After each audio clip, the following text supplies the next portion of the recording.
Hello guys, welcome to the series. Today's topic is about projectile motion.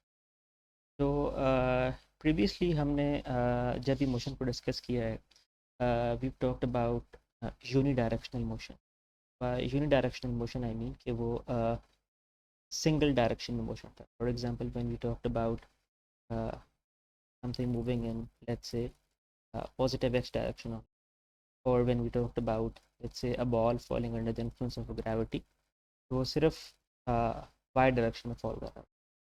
तो in both of these cases हम जो motion को discuss कर रहे हैं वो एक ही डायरेक्शन में है, एक ही डायमेंशन में है। Either it is moving in x direction only और it is moving in y direction in the influence of gravity. लेकिन हमारे पास जो मोशन होता है वो यूजुअली जो हम आसपास देखते हैं, it is not always unidirectional, not always in single direction.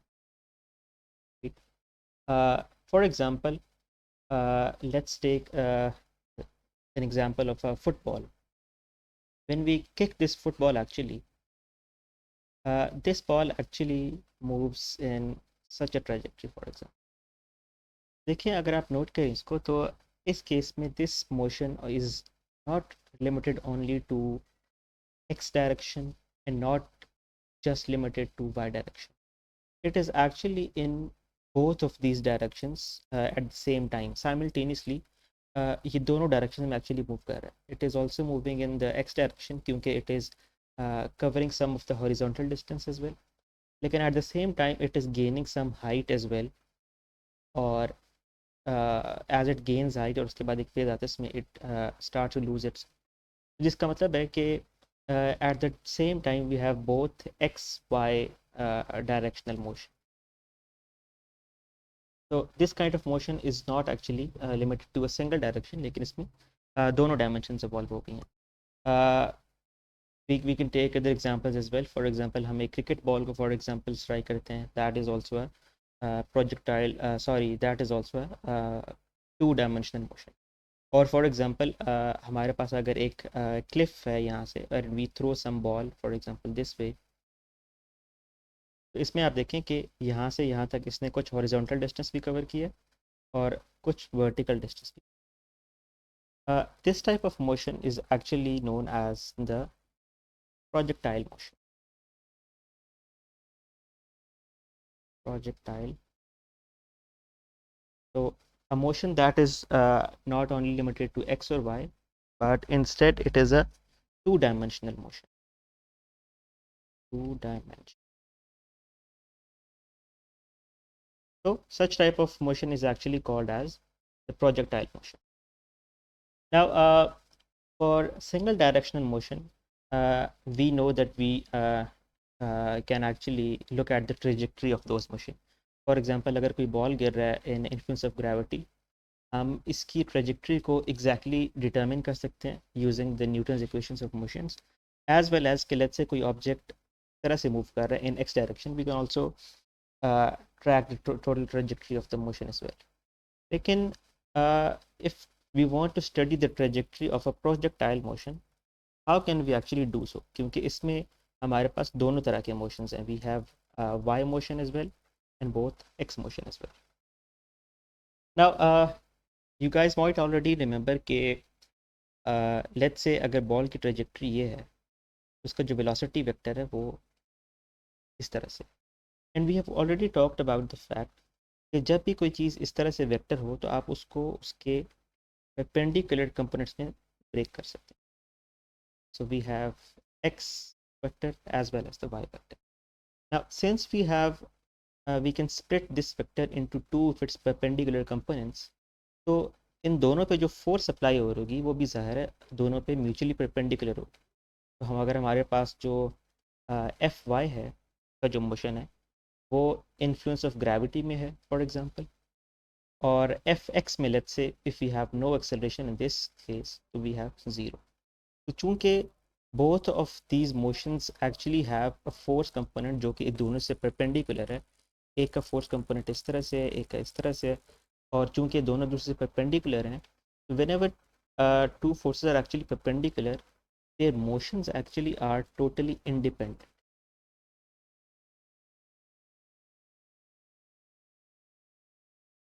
क्योंकि we are actually talking about uh, uh, perpendicular motion directions. तो जैसे अब y है, तो you see y is perpendicular to x, so their motion can actually be studied independently. If the motion was actually something like this, कि हमारे पास जो y vector है वो इस तरह से कुछ होता है और x वेक्टर इस तरह से होता है, then we couldn't really have studied it independently. लेकिन इसमें चूंकि अगर हमारे पास जो velocity component पर है इसका, we split it into two, y and x, which are the two perpendicular components. तो फिर the motions can actually be studied independent because of the fact कि जो दोनों पे जो forces apply हो रही होंगी वो दोनों एक दूसरे से independent होंगी. And that is one of the results of the Newton's second law of motion. We can really split these kind of motion and study them independently. Anyways, since we have talked about कि ये दोनों motions independently पढ़े जा सकते हैं, तो let us first deal with the horizontal motion. Horizontal motion. Now, as we have talked about, if this is the velocity vector of our projectile, so we split it into two vectors like this, which are actually the projections of this vector v. और हमने already इसको discuss किया है कि अगर आप along the x direction एक vector की प्रोजेक्शन लेना चाहते हैं तो we use the idea of cosine theta, और for the y we use the idea of sine theta. So if we want to find out what is the x component of the velocity, what we do is we take whatever the initial velocity was, जिस इसको हमने फेंका था, this was vi actually, the initial velocity, and we take cosine theta. Alright, so this component is actually the horizontal component of the velocity. Similarly, अगर हमने vertical component of the उसको देखना है, which is the vertical motion,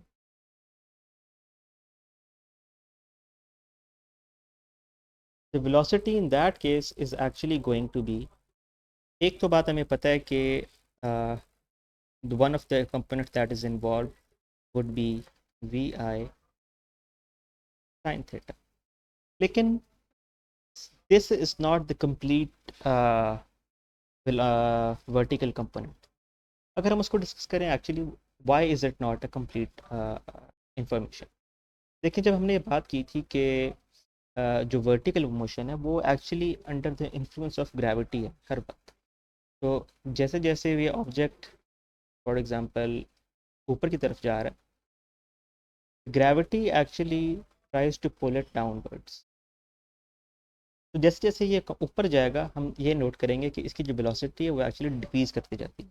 and one of the very things that actually जिसमें ये evident है वो हम देखते हैं कि देखें जैसे जैसे ये ऊपर जाता है एक पॉइंट आता है, उसके बाद ये it turn starts turning back. It actually proves कि जो वेलोसिटी थी वर्टिकल कंपोनेंट की वो जैसे जैसे यहाँ से जाती है तो it starts decreasing till the point it comes to this point which is zero, और फिर वो नीचे की तरफ फिर इंक्रीज करना शुरू करता है. So it is actually always under the influence of the gravitational acceleration. We have already know from the first law of motion, जिसमें we studied कि Vf is equals to Vi plus At. Now in this case obviously हमारे पास जो initial velocity है that is in the y direction obviously, वो हमने already देख लिया कि it is Vi sin of theta. लेकिन जो ये component है इसको अभी भी हमें account करना रह गया. Now, since the gravity is actually going to oppose a body moving in the upward direction, तो यहाँ पे एक negative acceleration times g का component भी आ जाएगा. So the total actually the velocity component in vertical direction is actually not just equivalent to vi sin theta, लेकिन vi sin theta minus gt. This idea is obviously directly from, as we said, के first law of motion से हम इसको directly देख रहे हैं. First equation of motion.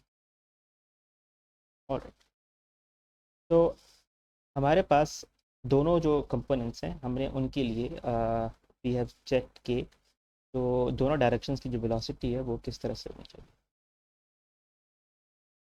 अ, जब हम प्रोजेक्टाइल मोशन की बात कर रहे हैं तो देर आर सर्टेन प्रॉपर्टीज़ या कह लें या देर आर सर्टेन क्वांटिटीज़ जिनको हमने इंटरेस्टिंगली फाइंड करना होता है, वी आर इंटरेस्टेड इन कि हम उनको देखें। For example when we had the example of football, जिसको हमने कहा था कि ये हमारी प्रोजेक्टाइल है, तो देर आर सर्टेन क्वांटिटीज जिसमें हम इंटरेस्टेड हैं। For example, what is this distance covered by the ball horizontally, इसको हम कहते हैं it is the range. What is the range of this projectile when we shoot it, वो किस point पे आके गिरेगा, that is the horizontal distance covered by this ball actually। और since this is the range actually, तो ये हम इसको एक क्वांटिटी है। द सेकंड वन इज के what is the maximum height जो प्रोजेक्टाइल रीच कर सकता है, that is one of the other quantities we are interested in. क्योंकि जब भी हम प्रोजेक्टाइल शूट करते हैं एक मैक्सिमम पॉइंट होता है, उसके बाद इसको वो रीच करते हैं और उसके बाद वो it starts following backwards downwards. एक तो ये हो गया। In the third one is के what time did it take for this ball to reach from this point to this point, इसको आप कह सकते हैं कि what was the time of flight। alright, तो ये तीन quantities एक्चुअली हैं, the height of the projectile, the range or the horizontal distance and the time of the flight, यानी कि जो टोटल ये जो प्रोजेक्टाइल था ये कितने टाइम में एक्चुअली एक पॉइंट से दूसरे पॉइंट तक गया था। तो हम अभी फ़िलहाल इनको इन तीनों क्वांटिटीज़ को एक्चुअली डिटरमिन करने की कोशिश करेंगे। तो to study the height of the projectile we use the fact कि since when a projectile is hit, हमने इस पॉइंट को डिटरमिन करना है, what is this point actually, और we want to determine what this point is, ये कितना vertically distance हमने कवर किया है, वर्टिकल डिस्टेंस।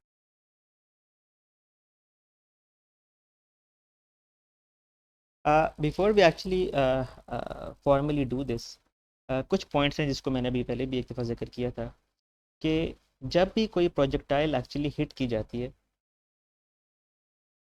इसकी जो हॉरिजॉन्टल वेलोसिटी है, let's say it started off with 10 metres per second, लेकिन चूंकि इन्फ्लुएंस ऑफ ग्रेविटी होता है तो gravity is always going to pull it downwards.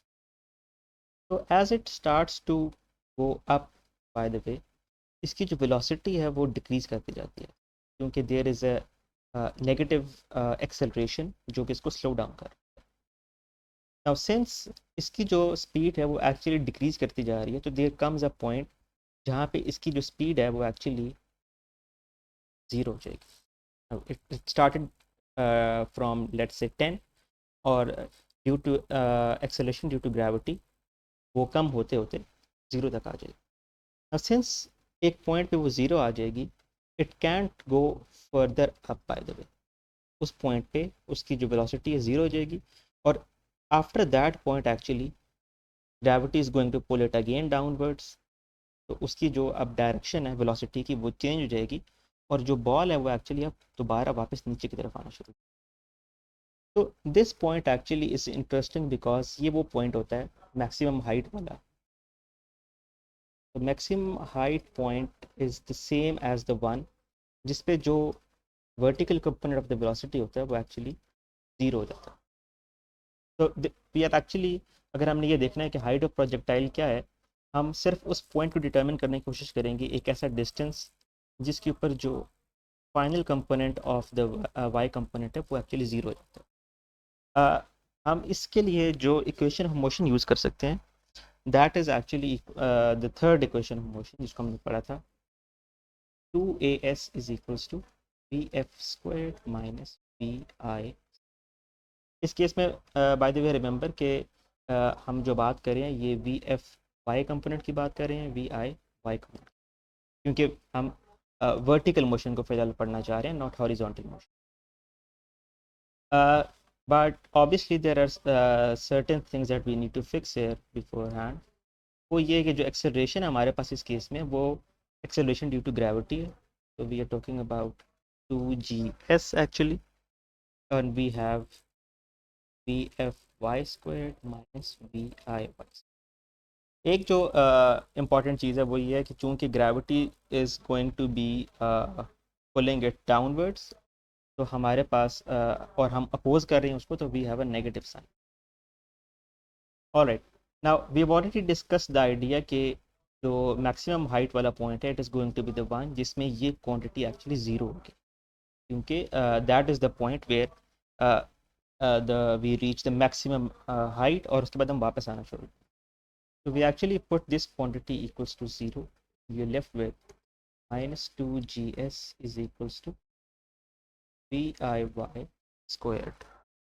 Now, इस केस में we still need to determine के what this quantity viy is actually equals to. viy is actually the initial vertical component of the velocity. हमने जो last time जिस expression की बात की थी, वी सेड कि जो v y was actually equals to v i sine theta minus g t. लेकिन since we are talking about the initial vertical component, that initial actually occurs at t equals to 0, क्योंकि हम initial की बात कर रहे हैं. So this quantity actually goes to 0, and so we are left with v i y is equals to v i sine theta. So we substitute here minus 2gs is equals to vi sin theta squared.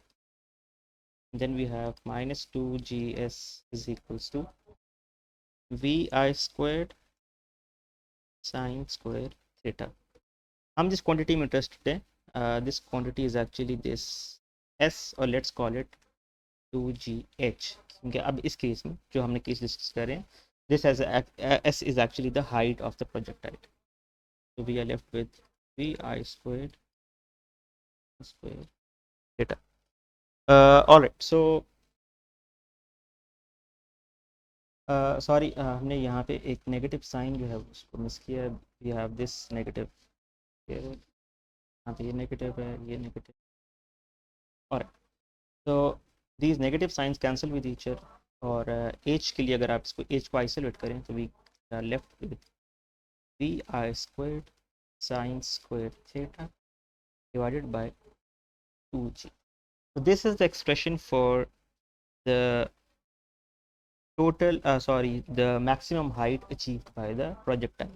अब इस case में it is important कि हम ये देखें, this v i is actually the initial velocity, the total initial velocity.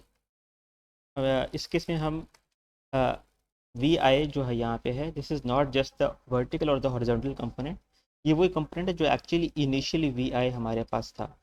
तो Y component होता है तो होता है that is v i sine theta. Actually the horizontal is always v i cos theta. जो रिजल्टेंट ये जो वेक्टर होता है इसका जो मैग्नीट्यूड होता है दैट इज़ वी आई. तो this is the initial velocity जिसे प्रोजेक्टाइल थ्रो की गई. Sign square theta, theta is the angle, जो कि एंगल यहाँ पे बन रहा था प्रोजेक्टाइल थ्रो करते हुए, and g here is the acceleration due to gravity. और सो जो फाइनल रिजल्ट है हमारे पास वो है v i square sine square theta divided by 2g. All right, so moving on to the next part, which is the time of the flight. In the previous part हमने height of the projectile को discuss किया था, और now we are interested in कि जो projectile है वो total कितना टाइम लेगी from starting till the very end. To actually understand कि प्रोजेक्टाइल का टाइम किस तरह से हमें फाइंड करना है, we again just examine this behavior actually, जिसमें projectile actually it starts from this point A and goes to the point B. Now if I ask you to determine कि इस पॉइंट पे हमारे पास जो हाइट ऑफ द प्रोजेक्टाइल है वो क्या है initially, that is actually equals to 0. And when it actually comes back to this point again, then we have height equals to 0. तो both the extremes जो हमारे पास होते हैं उसमें हमारे पास जो टोटल हाइट होती है हमारे प्रोजेक्टाइल की वो 0 होती है. That is how we determine कि हमारे पास जो एंड पॉइंट्स हैं वो क्या हैं. तो अगर हमें ये फाइंड आउट करना है कि हमने कितना टोटल जो है वो फ्लाइट की है and now we are at the end point जहाँ पे हमें अपना टाइम कैलकुलेट करना है, वो वही पॉइंट होता है जहाँ पे this height is actually going to be 0. इस दौरान जितनी भी फ्लाइट होगी हम उसका टाइम देखना चाहते होते हैं एक्चुअली. तो टू अंडरस्टैंड दिस एक्चुअली हम करते क्या हैं कि we start off with the second equation of motion which says v i t plus half g t square. अब ऑब्वियसली जब हम हाइट की बात कर रहे हैं तो by v i here I mean v i y actually vertical component, क्योंकि हम ये कह रहे हैं कि this s is actually going to be the height. So h is equals to v I y t plus half g t. You can call it this way. लेकिन as I've already talked about कि जो gravity है वो against the direction velocity होती है, sorry उसको oppose कर रही होती है. We already have negative sign है. एनीवेज, तो हम इस इक्वेशन को लेके चलेंगे एक्चुअली आगे, और we will try to determine कि दिस टी इस टाइम का क्या मतलब है, या how much this time really is. Now we have already talked about कि अगर आपने इस टाइम को निकालना है तो it is characterised by this h being equals to 0, क्योंकि दैट इज़ द पॉइंट जहाँ पे हमारे पास जो फ्लाइट है वो कंप्लीट हो चुकी है. तो we plug in 0 is equals to v i y minus half g t. अच्छा, एक चीज़ वो ये कि चूँकि दोनों पॉइंट्स ए और बी के ऊपर एच इज इक्वल्स टू 0 होता है, तो हाउ डू वी नो कि जो यहाँ पे मैंने 0 प्लग किया है वो पॉइंट बी के लिए है.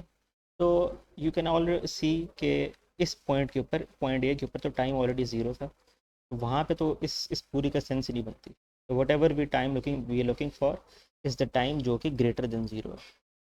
तो दैट्स वाई ये जो 0 मैंने यहाँ पे प्लग इन किया है वो एक्चुअली इस पॉइंट बी के लिए यूज़ किया. एनीवे, सो हम इस इक्वेशन को एक्चुअली देखना चाहते हैं. सो वी आई वाई हमने ऑलरेडी बात की है कि v i y is equals to v i sine theta actually.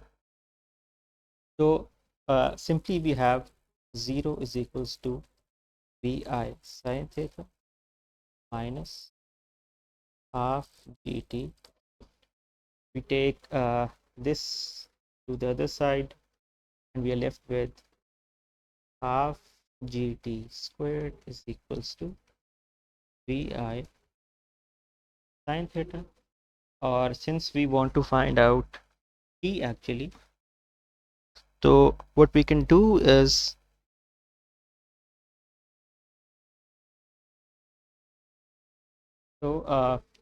this t cancels with one of the t's here, and we are actually left with t is equals to vi sin theta over here.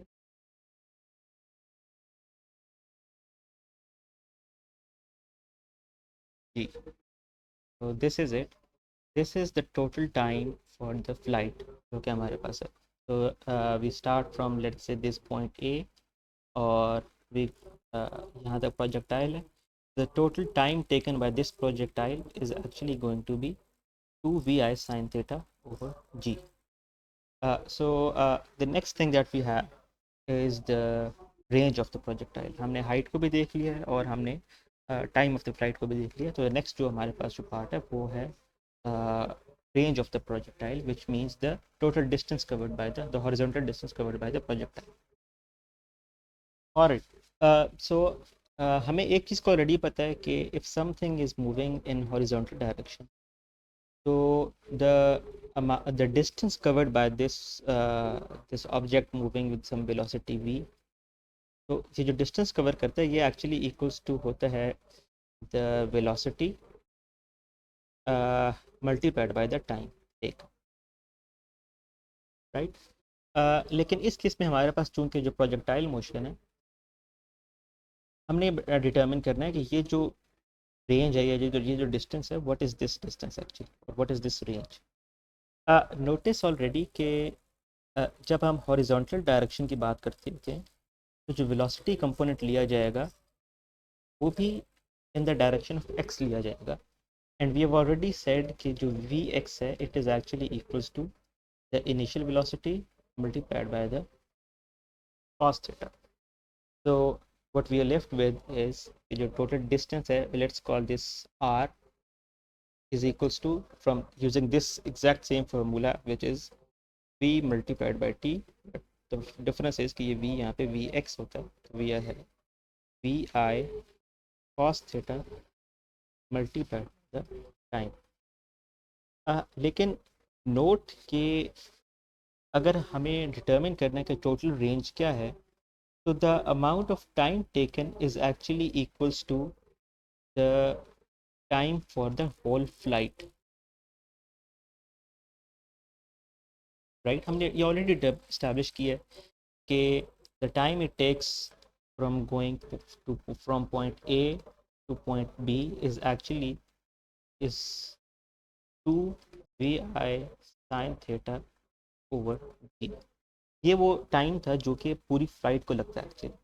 तो अगर हमें range determine करनी है कि हमने कितना horizontal distance cover किया है, तो we have the velocity component in the x direction which is vi cos theta and the total time taken by the flight which is 2 vi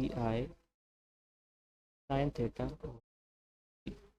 bye the वे ये जो टाइम ऑफ फ्लाइट था ये सिर्फ vertical flight के लिए नहीं था, total flight के लिए हमने टाइम निकाला था, क्योंकि remember we derived it using the fact कि इस पॉइंट पे जो हाइट है वो भी ज़ीरो है, तो यहाँ से यहाँ तक आने का जो टोटल टाइम था दैट वाज दिस टाइम। तो हम इसको सिंपली इसलिए टाइम ऑफ फ्लाइट को यहाँ पे टी की जगह यूज़ किया। तो what we are left with is r is equals to 2 vi sin theta cos theta divided by g. यहाँ पे एक ट्रिग्नोमेट्रिक सिंप्लीफिकेशन है, और वो ट्रिग्नोमेट्रिक सिंप्लीफिकेशन ये है कि you might have already known कि 2 sin theta cos theta actually equals to होता है sin 2 थीटा की।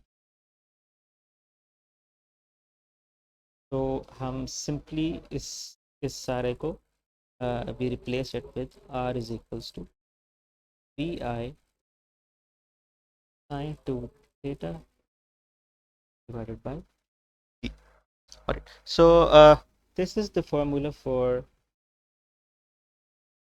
the range of the range of the projectile range, या आप इसको कह सकते हैं horizontal distance of the flight.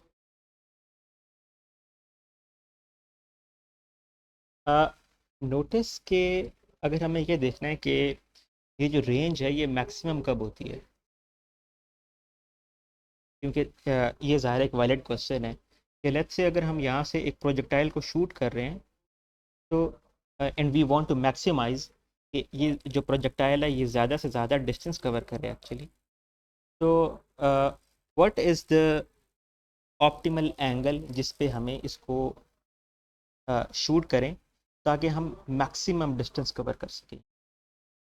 तो टू सी के मैक्सिमम डिस्टेंस कवर कैसे किया जा सकता है, यू ऑलरेडी नो कि हमें साइन थीटा वाली जो टर्म है इसको मैक्सिमम करना पड़ेगा। Sine theta is by the way maximum at 90 degrees, क्योंकि एट 90 डिग्रीज एक्चुअली साइन 90 की वैल्यू 1 हो जाती है। लेकिन नोटिस के वी हैव साइन थीटा की बजाय हमारे पास साइन 2 थीटा। तो अगर आपके पास साइन 2 थीटा है तो दैट जस्ट सिंपली मीन्स कि थीटा अगर 45 होगा तो 2 theta would actually be 90 degrees, and so at theta equals to 45 जो साइन 2 थीटा होता है वो मैक्सिमम होता है। क्योंकि sine two two two two theta की वैल्यू थीटा इक्वल्स टू 45 पे 1 होती है। तो जो रेंज ऑफ जो प्रोजेक्टाइल होती है, अगर आपने उसको देखना है कि वो मैक्सिमम किस पॉइंट पे होती है, तो at launch angle of 45 degrees actually जो आपको जो प्रोजेक्टाइल मिलेगा वो एक्चुअली इस वेलोसिटी के ऊपर एक्चुअली वो मैक्सिमम होगा फॉर थीटा इक्वल्स टू 45। एक चीज़ जो अभी तक हमने इसको डिस्कस नहीं किया, इट इज़ वेरी सिंपल। वो ये था कि हमने ये तो देख लिया कि पिछले लेक्चर्स में क्या इफ़ वी हैव वेक्टर हम उसको दो कंपोनेंट्स में इजीली स्प्लिट कर सकते हैं। And we also talked about कि अगर मुझे sorry if I know the components already, अगर मुझे वी एक्स का भी पता है और मुझे वी वाई का भी पता है, and I want to find out कि जो टोटल वेलोसिटी का कंपोनेंट था वो एक्चुअली क्या था, तो we already checked it out कि जो मैग्नीट्यूड होता है of the total vector v वो सिंपली इक्वल्स टू होता है v x squared plus v y squared. So this component is actually equals to the v i जिसकी हम बात करते हैं। ये जो इनिशियल वेलोसिटी वाला वेक्टर होता है, तो जो मैग्नीट्यूड होता है it is simply equals to v x squared plus v i squared. तो प्रोवाइडेड एक ऐसा केस है जिसमें हमें कंपोनेंट्स ऑफ द वेलोसिटी तो पता है, लेकिन ये नहीं पता कि टोटल वेलोसिटी का वेक्टर का मैग्नीट्यूड क्या था। तो we can use the exact same formula to find out the total magnitude of the velocity vector. इसी तरीके से अगर हमें हमारे पास एंगल का नहीं पता, जिसको हम लॉन्च एंगल कहते हैं, तो since we have the y and the x component, हमने इसको ऑलरेडी देखा हुआ है कि let's call this tan theta equals to we have seen के वो है v y over v x. So we know के then theta is going to be tan inverse vy over vx. So these are the two results जो कि actually हम इसको already derive कर चुके हैं when we talking about the rectangular components of the velocity. Last चीज़ जो हम डिस्कस कर रहे हैं वो एक और जो चीज़ मैं उस पर ज़रा वापस आना चाहता हूँ, that is about the independence of the two components.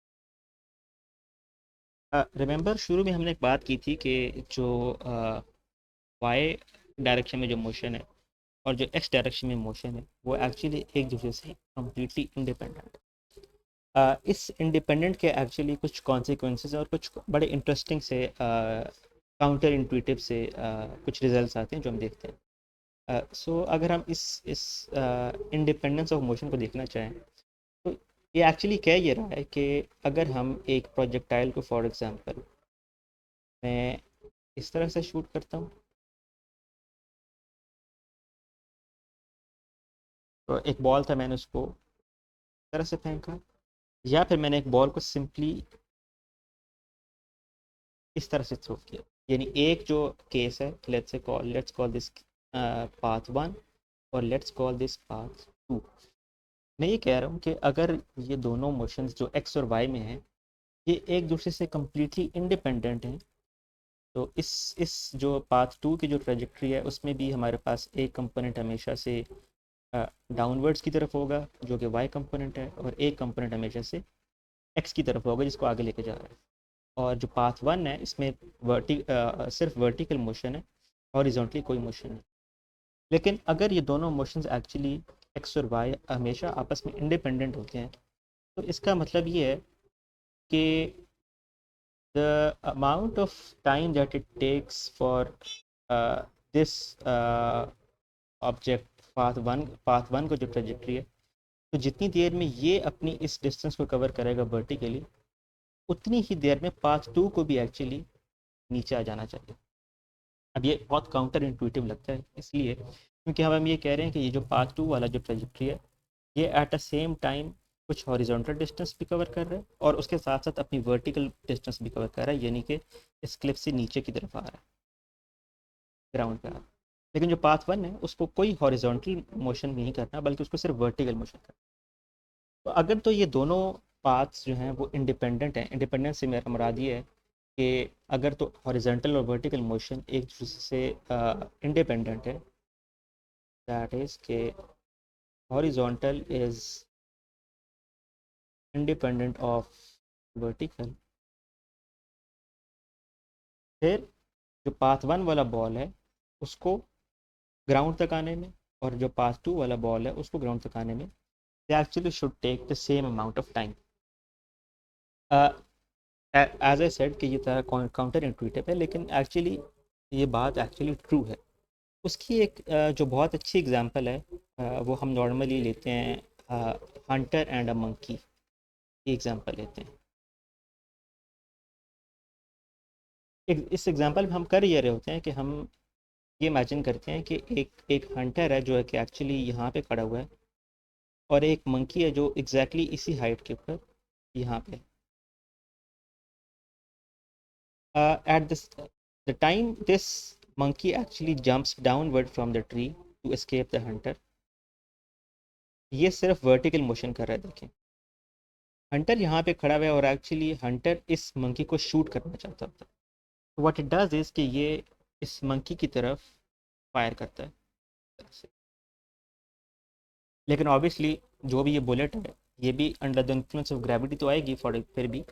तो as it goes in this direction वो साथ साथ ग्रेविटी की वजह से अपनी जो ट्रेजेक्ट्री है उसको नीचे की तरफ ले जाएगा, क्योंकि वर्टिकली इसको नीचे भी करना है साथ साथ, क्योंकि जो बुलेट इटसेल्फ है वो भी अंडर इन्फ्लुएंस ऑफ ग्रेविटी है। तो द क्वेश्चन इज कि क्या ये जो बुलेट है ये मंकी को इस पाथ के दौरान किसी भी टाइम के ऊपर हिट कर सकती है या नहीं कर सकती।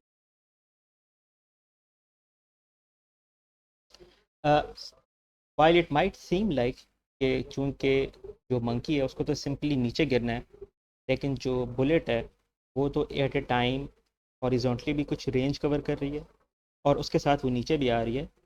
तो मुमकिन है कि मंकी ऑलरेडी नीचे गिर के escape कर जाए और बुलेट उसको शूट ना करे। टू एक्चुअली सी इट, हम ये देखते हैं कि एक्चुअली ये बुलेट इसको हिट करेगी।